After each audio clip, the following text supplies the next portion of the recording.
not frozen. He's really getting himself in a zone. And, you know, you asked which player should have the better chance of a comeback. Oh.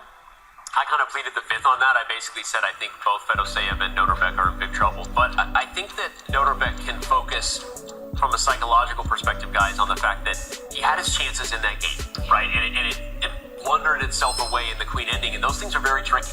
So I think if he can keep himself focused psychologically, he has a chance in this one.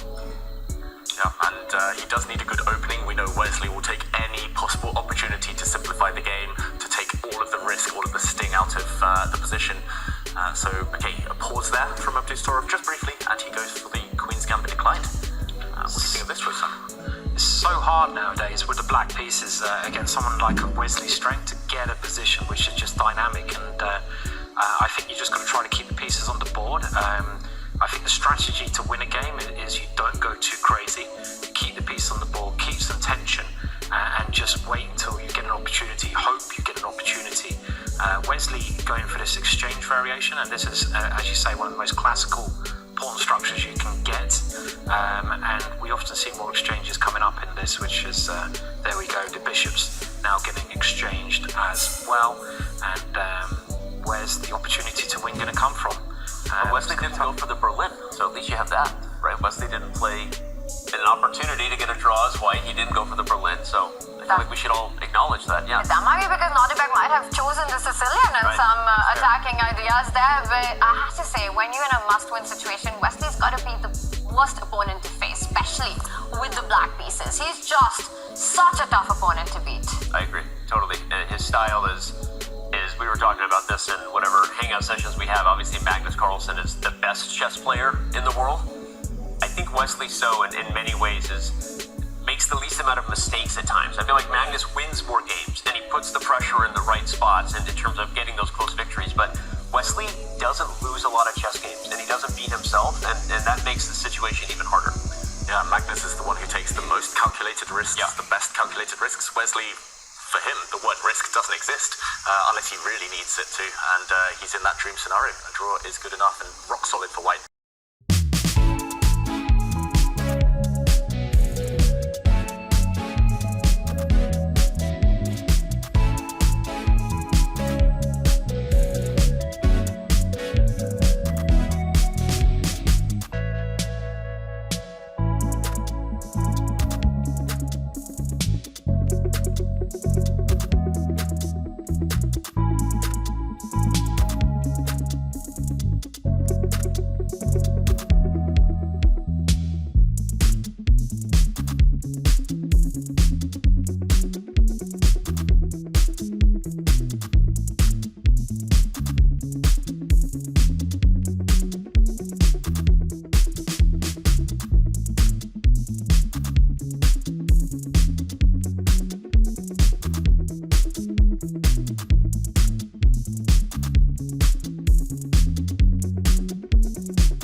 No matter what the evaluation bar says, when your king is starting to like flutter, you know, feel the pressure, you've got to be very, very careful. And 30 seconds now. Wow. It's ticking down. Yeah. And this looks like a good move.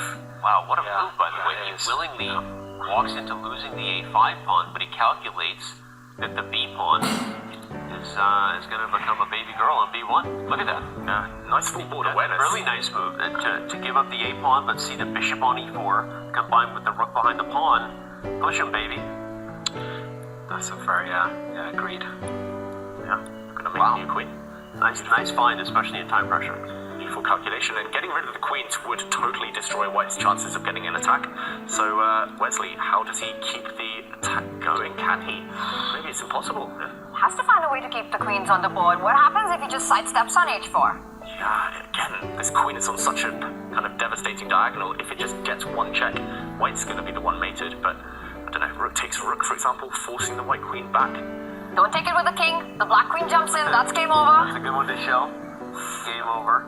This will end in checkmate. So queen takes. Still some work to be done. The white knight will jump in. Yep. Oh, he's taken it. That is a very strange decision because Wow, wait, he took on B8. Oh my god. the queens are now off, and you just got to deal with this horrible pass pawn. And I know what he's doing. He's planning to sacrifice the knight. Not necessarily a good idea, but Surely it's not going to be enough. Black just blocks this white pass pawn. There we go. And wow, he's going for the black king. wait, is there a trick here? He wants to go to F6. yeah, I think this is. Whoa, rook b6. Rook B6. What a move. Oh my god, you see him? You see that little eye look? He played Rook B6 and he did this. He looked at the camera because he clearly has Wesley there. Did you see that? That was sexy. We gotta back that thing up. That was amazing. He played Rook B6 and then poked his eye over there. And Wesley immediately leaned back. He's definitely not expecting this move. What a resource this is in the position. Just hanging a whole rook. If white captures it, black just pushes the pawn. And then you're too late with your own knight and rook. Yeah, and I did just check. That was the only winning move in the position, and he'd spotted it from afar. But you know what? I think he saw it when he played Queen B8. Maybe not exactly, but you see how quickly he rattled out those moves? He had really taken his time on that. And that's the kind of brilliant find that completes comebacks. And He's winning now. He's winning now. This means that we will have an Armageddon. And if white jumps in with the knight again, black queen's with a check. Yeah, and Wesley giving a few spike checks here. This won't help save the game. Black's king could easily run away from those checks. Black's going to make a new queen. Beautiful, just giving away a whole rook for the gain of 2 tempi. And that's enough to win the game. Abdusattorov, he's back. by the way, Levon already That's it. did draw. Yeah. Wesley so resigned.